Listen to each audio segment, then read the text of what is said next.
మొన్న కూడా అల్లు అర్జున్ సీఎం రేవంత్ రెడ్డి పేరు తీసుకోలేదట. దాని వెనకాల కూడా ఈ కుట్ర ఇదంతటికి కారణము ఎక్కడనో నొచ్చుకున్నారు సీఎం రేవంత్ రెడ్డి గారు, అందుకే ఇదంతా చేసిరు అనేది కూడా ఒక ప్రచారం. ఇప్పుడు సినీ ఇండస్ట్రీని కంట్రోల్లో పెట్టుకోవాలంటే గతంలో డ్రగ్స్ కేసు అని చెప్పేసేసి అందరినీ ఒక దగ్గరికి తీసుకొని వచ్చి కేసులు అనేదేమో చూపించి బ్రేకింగ్ న్యూస్లు వేయించి తర్వాత కేసులు ఎక్కడ పోయినా మాకు తెలియదు. బీఆర్ఎస్ పార్టీ దాన్ని ఇన్ఫ్లుయెన్స్ అంటారు. దాని మీద ఒక పట్టు బిగించాలని అంటే ఎవరెవరు అటగాగిరో మనకు తెలుసు, ఎవరెవరు కలిసి క్రికెట్లు చూసిరో మనకు తెలుసు, ఎవరెవరు కలిసి పార్టీలు చేసుకురో మనకు తెలుసు, ఎవరెవరు మాదక ద్రవ్యాల వ్యవహారాలలో ఉర్రో కూడా మనకు తెలుసు. ఎవరికి ఎవరి దగ్గర ఉండే వాళ్ళ సోదరులు ఏ మాదక ద్రవ్యాలలో పట్టుబడ్డారో కూడా మనందరికి తెలుసు. నేను పేర్లతో చెప్పాల్సినటువంటి అవసరం లేదు. కళ్ళ ముందు అంత జరుగుతున్నా ఒక్కడి మీద చర్యలు తీసుకోలే. మనందరికీ తెలుసు. మీరు మాట్లాడుకోరు, నేను మాట్లాడుకున్నా, పలానా హీరో ఈ వ్యవహారంలో ఉన్నాడు, పలానా హీరో ఇగో మొత్తం నానా రభస చేసిండు, పలానా హీరోయిన్ ఈ వ్యాపారంలో ఉంది, పలానా హీరోయిన్ యొక్క తమ్ముడు ఈ వ్యాపారంలో రెడ్ హ్యాండెడ్గా దొరికిండు. మరి ఏంది ఓన్ మీద ఎక్కడ చర్యలు కనిపించలే? మా ప్రభుత్వం వచ్చిన తర్వాత ఎవడైనా ఒకటి ఒళ్ళు దగ్గర పెట్టుకొని అందరు ఉంటురా లేదా? అరే ఇది కేవలం సినీ ప్రముఖుల కాదు నేను అంటుంది, సామాన్యులకి అందరికి కూడా రెస్పాన్సిబుల్ సిటిజన్షిప్ అనేటటువంటిది ఎప్పుడు ఉంటుంది? తెలంగాణలో చట్టం తన పని తాను చేసుకుంటూ పోతుంది. దీంట్లో ప్రొఫైల్స్తో సంబంధం లేదు. టూ వీలర్ మీద పోకుండా ఉంటున్నటువంటి దగ్గర నుంచి మేబ్యాక్ కార్లలో తిరిగేటోనికైనా ఒకటే చట్టం ఉంటుంది. సిగ్నల్ బ్రేక్ చేస్తే వాళ్ళ మీద ఎట్లా చర్యలు తీసుకుంటామో వీళ్ళ మీద అట్లనే చర్యలు తీసుకుంటాం. కానీ పేదరికంలో ఉంటున్నటువంటి వాళ్ళ మీద మేము పై చేయి సాధించాలి, చట్టం అనేది మాకు చుట్టాలు, పేదవాడిని మాత్రం అంచేస్తాము, శిక్షలు కానీ కేసులు కానీ కేవలం పేదవారికే పరిమితం అనేటటువంటిది మేము చెరిపేసినాము. పేదవాడికి అన్యాయం జరిగింది అనుకోండి, పెద్దోడు తప్పించుకొని పోనీక లేనే లేదు. ఇది మా ప్రజాపాలన. ఇది ముఖ్యమంత్రి గారు చాలా స్పష్టంగా చెప్పారు. మనం అంటాం ఒక పెద్దోడితోటి యుద్ధమే అయ్యింది, ఒక పెద్దోడితోటి కొట్లాట అయింది, కార్ యాక్సిడెంటే అయ్యింది, లేకపోతే కొలువుకు సంబంధించిన పంచాయతీ అయింది, లేకపోతే పేదోడిని మోసం చేసిండండి. వాడు మోసం చేసి పోలీస్ స్టేషన్కి పోతే వాడు పెద్దోడు అని చెప్పి సేఫ్ గార్డ్ చేస్తున్నటువంటి సిస్టమ్ ఉంటుండే. కానీ మేము వచ్చిన తర్వాత అట్లా లేదు. ఎందుకంటే ఇప్పుడు మనం జనరల్గా అనుకుంటాం కదా, ఏం లేని వాళ్ళకి ఆ దేవుడే దిక్కు అని చెప్పి మనం అనుకుంటాం. ఈ రాష్ట్రంలో పేదవారికి అన్యాయం జరిగింది అని అంటే దేవుడు వస్తాడా రాడా మాకు తెలియదు. ప్రజల ముఖ్యమంత్రి రేవంత్ రెడ్డి మాత్రం అండగా ఉండనేటటువంటి భరోసా మాత్రం మా పరిపాలన అందిస్తున్నాము. ప్రజలకు ఆ భరోసాను మేము ఇస్తున్నాము. పోలీస్ స్టేషన్కి పోయి ఒక ఫిర్యాదు మీరు చేసిండ్రు అని అంటే అవతలోడు ఎంత పెద్దోడన్నా కానీ చట్టపరంగా అవతలోడిది తప్పు ఉందనుకో చర్యలకి పూనుకుంటుంది, చట్టం తన పని తాను చేసుకుంటుంది. ఇది పోలీస్ అడ్రస్లోనే చెప్పిండ్రు ముఖ్యమంత్రి గారు. ఇక్కడ పేదవారి మీద సానుకూలంగా సానుభూతితో మీరు ఉండండి, అంతే తప్ప పెద్దవారికి దోచిపెట్టేటటువంటిదో ఇంకోటో కాదు. ప్రోటోకాల్స్ మనకు అడ్డం రావు. వాళ్ళు ఎంత పెద్దవారైనా సరే మీ డ్యూటీలు మీరు చేయండి. As a CM and home minister నేను మీకు డైరెక్షన్స్ ఇస్తున్నా అని చెప్పి అఫీషియల్గా ప్రజల ముంగట చెప్పినటువంటిది. గతంలో ఎందుకు ఇట్లా చెప్పలేదు? గత ముఖ్యమంత్రి ఏమన్నాడు? తప్పు చేస్తే నీ కొడుకైనా నా కొడుకైనా శ్రీకృష్ణుడు జన్మస్థానానికి పంపిస్తా అన్నాడు. పాల్పబుల్గా అంటే ఓపెన్గా కరప్షన్ జరుగుతున్నా, ఓపెన్గా అన్యాయాలు జరుగుతున్నా, నీ ఎమ్మెల్యేల పిల్లలు గుద్దిపోయి మనుషుల్ని చంపుతున్నా, లేకపోతే బడాబాబుల యొక్క పిల్లలు విదేశీ యువతులని ఏమంటారు మానభంగం చేసినటువంటి కేసులలో కూడా తప్పించినటువంటి చీకటి చరిత్ర మీది. సో అవన్నీ తిరగదోడతారా మరి?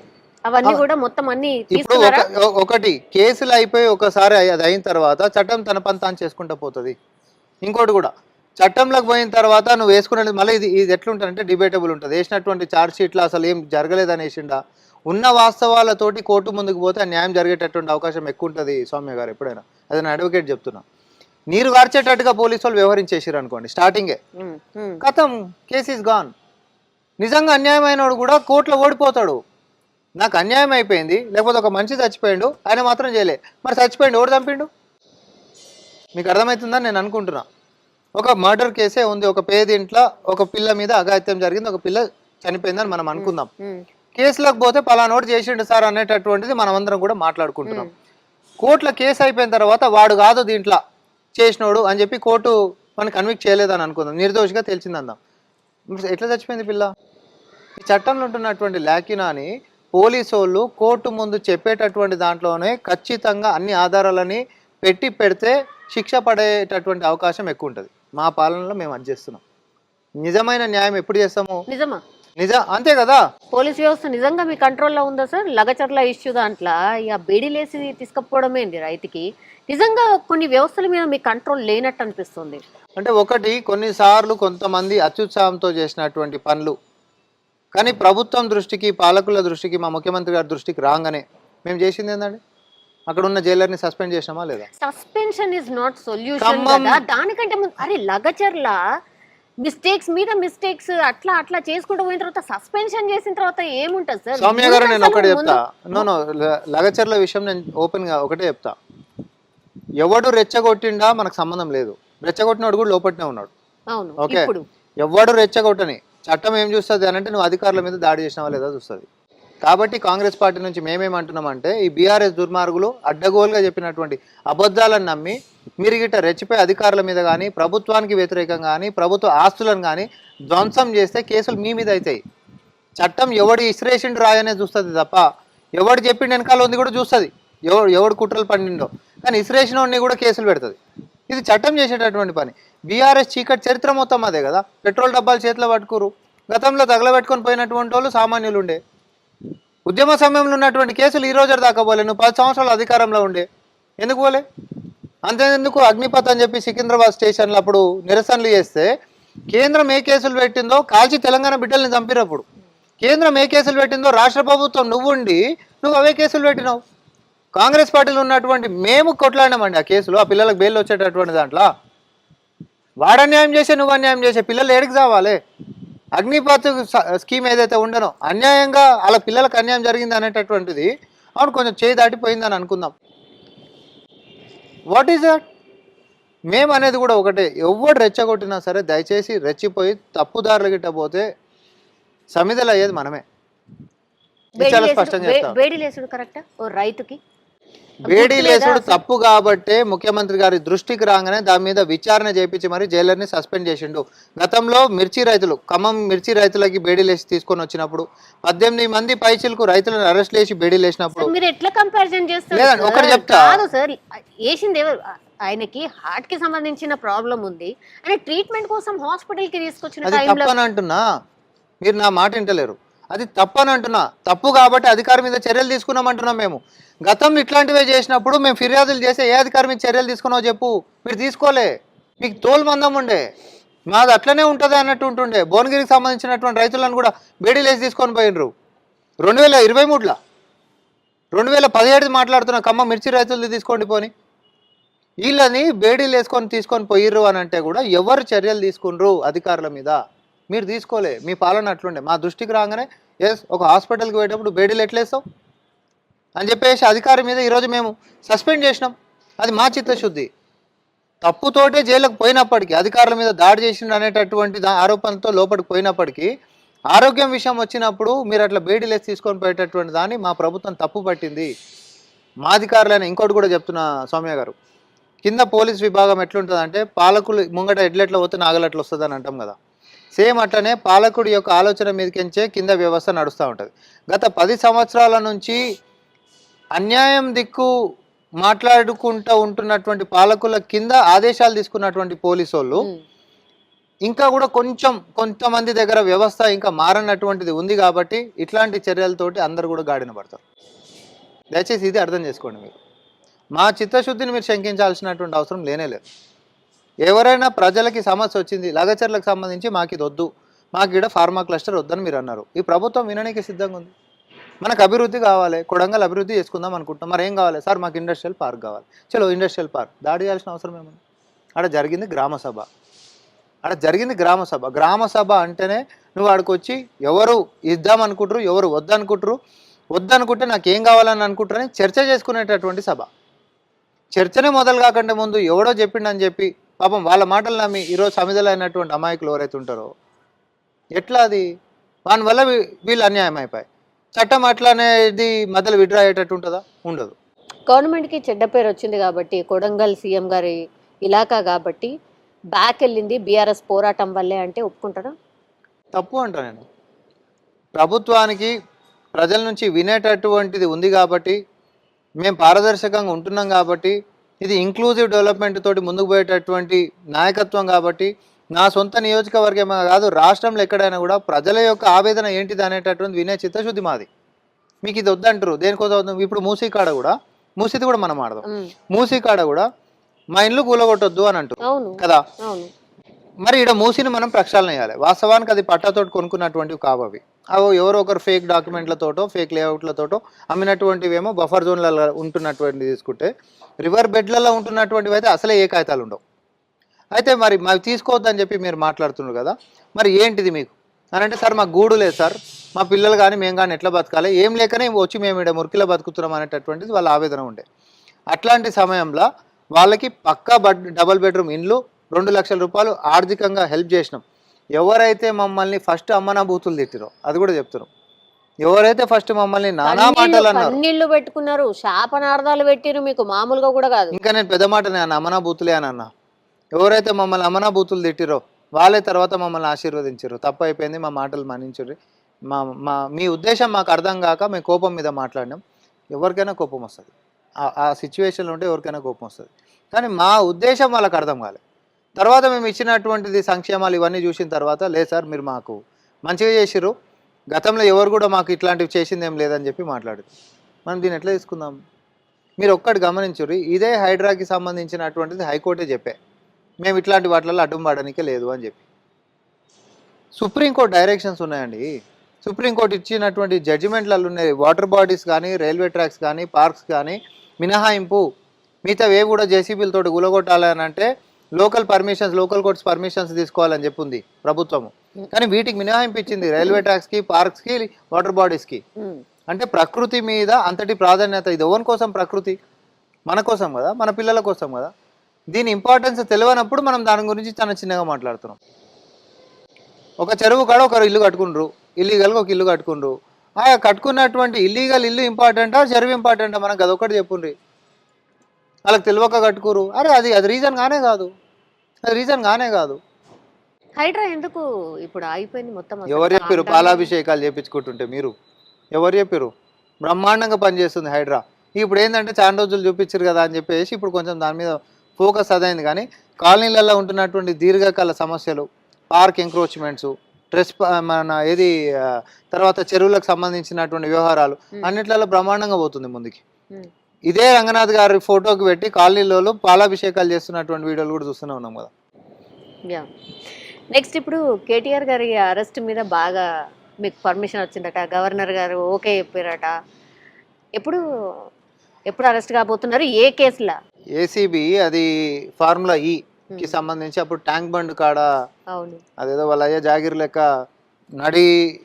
నగరంలో నడి బొడ్డుల ట్రాఫిక్ ఏమైనా జావని, జనాలకు ఎన్ని గంటలన్నా లేట్ కానీ, రాచరికంలో ఉన్నటువంటి నేను చెప్పిందే శాసించుకుంటా అని చెప్పి వ్యవస్థను అంతా ఆడ మార్చి అందరికి కూడా అసౌకర్యం కలిగించి ఒక రేస్ది పెట్టిండు కదా.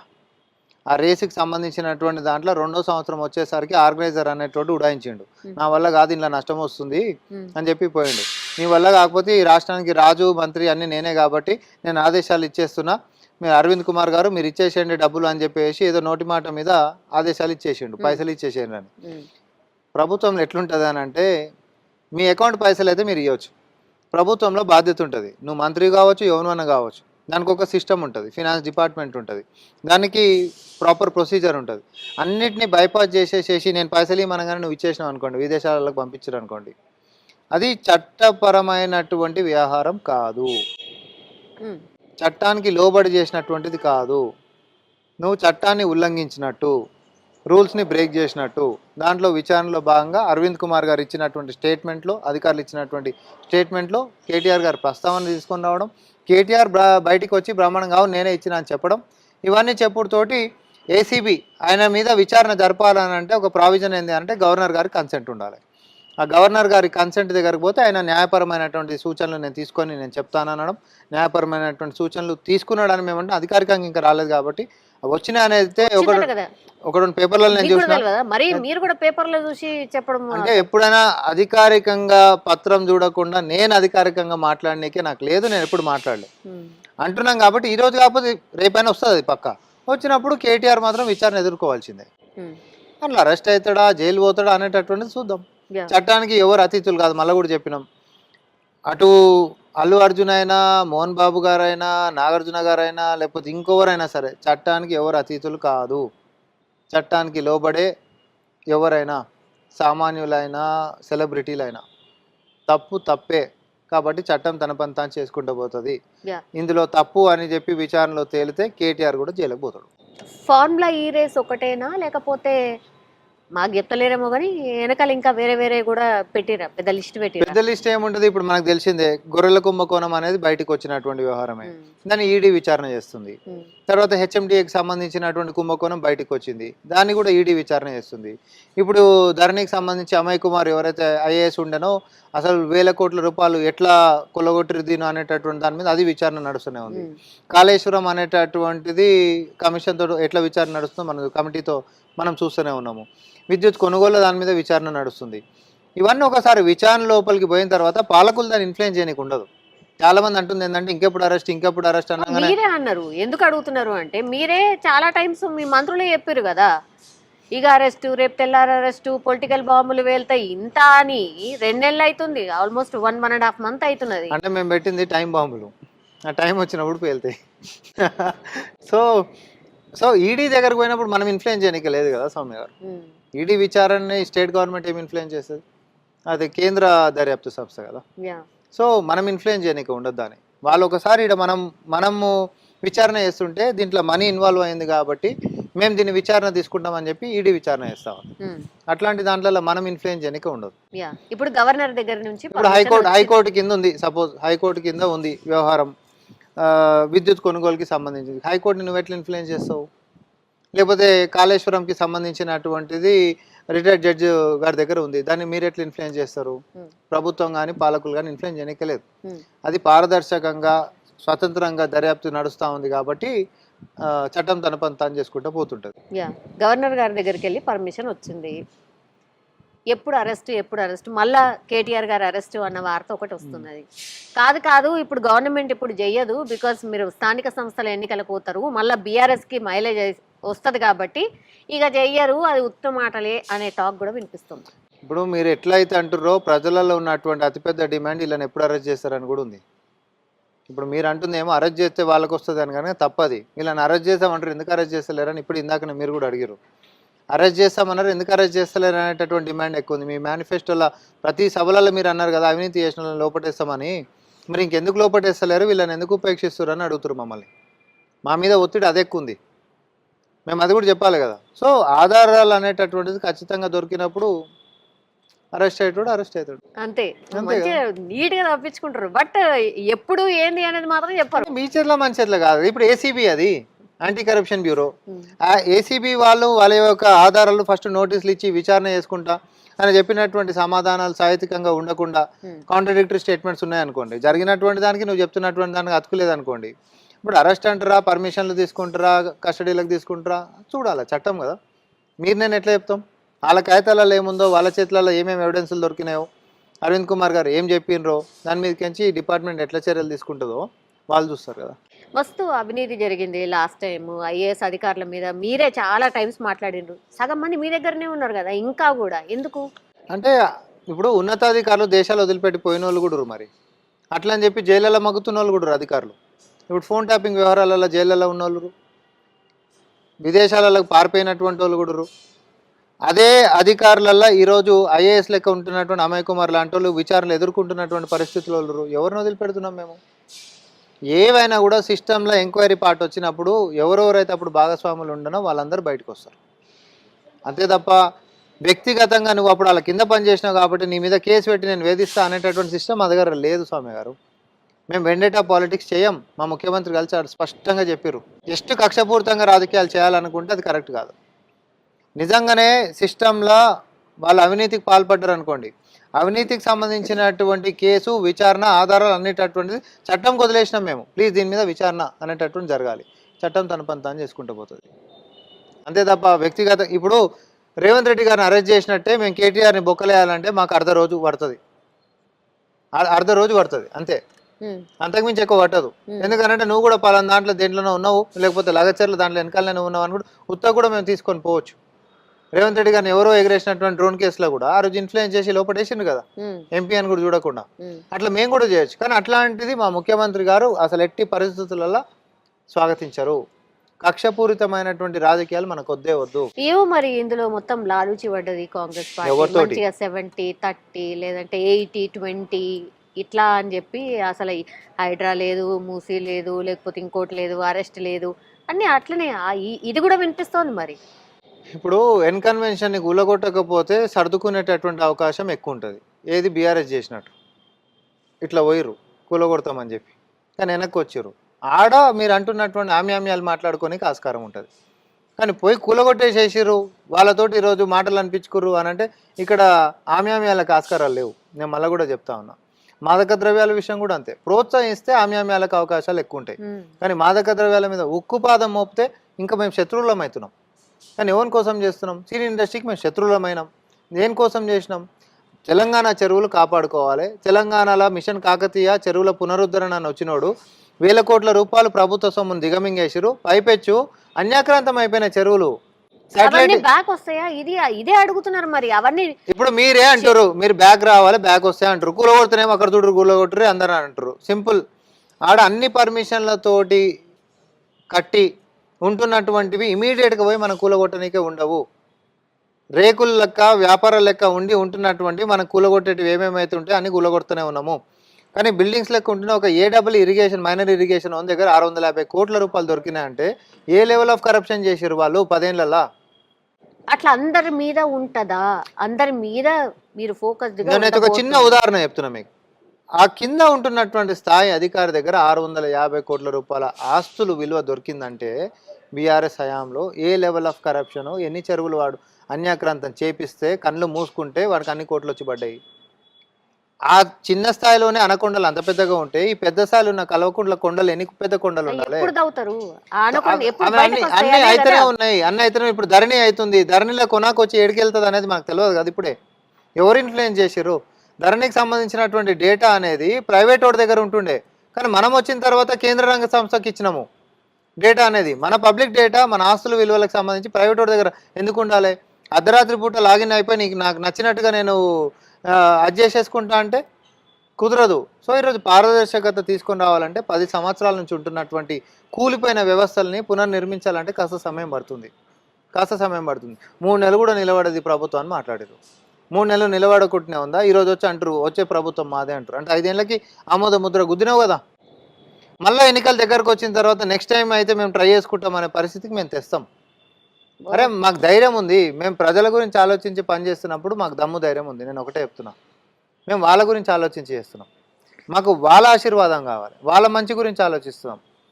స్వయం శక్తి మా గ్యారంటీలు ఏవి అని మాట్లాడుతున్న వాళ్ళకి నేను అంటా ఉన్నా, చాలాసార్లు చెప్పిన. ఒక ఆర్టీసీ బస్సుకి మహిళని అడుగు మా గ్యారంటీ ఏందో చెప్తుంది. ఒక్కటే ఎన్నిసార్లు చూపెడతారండి? ఒక కిచెన్ కి పోయి ఒక పెద్ద ఆవిడని అడుగు, సిలిండర్ 500కి ఎట్లా మా గ్యారంటీ అమలు అవుతుందో చెప్తుంది.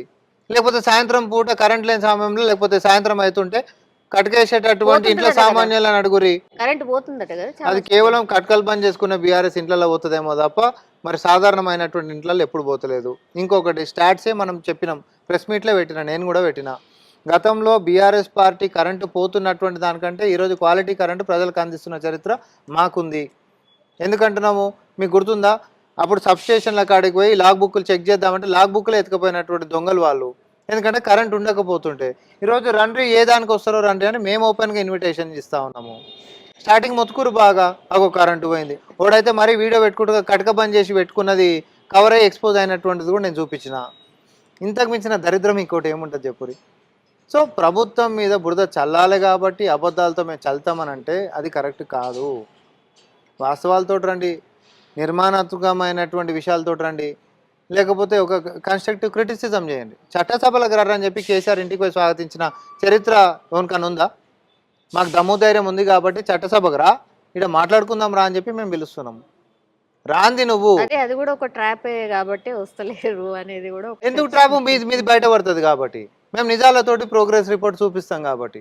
దొంగతనం చేసినోడు భయపడతాడు, దొంగతనం చేసినోడు అబద్ధాలు ఆడినోడు చట్టసభలకు రాడు. కానీ పారదర్శకంగా పరిపాలన, ధైర్యంగా దమ్ము ధైర్యంతో ప్రజలకు అందిస్తున్నటువంటి విషయంలో మేము అన్నిటికీ సిద్ధంగా ఉన్నాం కాబట్టి మేము చట్టసభలకు వస్తున్నాం. రండి బాజాబ్తా అని మేము అడుగుతున్నాం. టీషర్ట్లు వేసుకొని వచ్చి అసలు ఎన్ని రోజులు మీటింగ్ పెట్టుకుందాము, సభ ఎన్ని గంటలు పెట్టుకుందాము, ఏ అంశాలు చర్చిద్దామని పిలిచిన దానికి కూడా నువ్వు వచ్చి నిరసనలు చేస్తే అంటే నీ ఉద్దేశమే ఇక్కడ బయటపడిపోయాయి. మళ్ళీ 16వ తారీఖు నుంచి శాసనసభ ఉంది కదా, ఏమేమి పెట్టబోతోంది, ఏంటి బిల్స్? అంటే మేమేం చేసినామో కూడా చెప్తాం, మేము చేయబోతున్నామో కూడా మేము చెప్తాం. గతంలో ఏం లేకుండే ఇప్పుడు ఏమేమి సాధ్యమైందో కూడా మేము చెప్పాలి కదా. ఇప్పుడు బేరీజ్ వేసుకుంటేనే కదా మా ప్రభుత్వం ఏం సాధించిందో చెప్పగలం మేము. అదే హైడ్రాతోటి హైదరాబాద్కి మంచిగా ఎట్లయితుంది, తర్వాత మూసి ప్రక్షాళనతోటి భవిష్యత్తు తరాలను ఎట్లా కాపాడుకోగలుగుతాము, తర్వాత సీవరేజ్కి సంబంధించి కేంద్రం దగ్గరికి ఢిల్లీకి పోయినప్పుడల్లా ముఖ్యమంత్రి గారు ఏమేమి సాధించుకొని వచ్చిండ్రు, గత 10 సంవత్సరాల సాధ్యం కానివి ఇప్పుడు సాధ్యం ఎట్లయితున్నాయి అనేటటువంటి అన్ని అంశాలు కూడా చెప్తాం.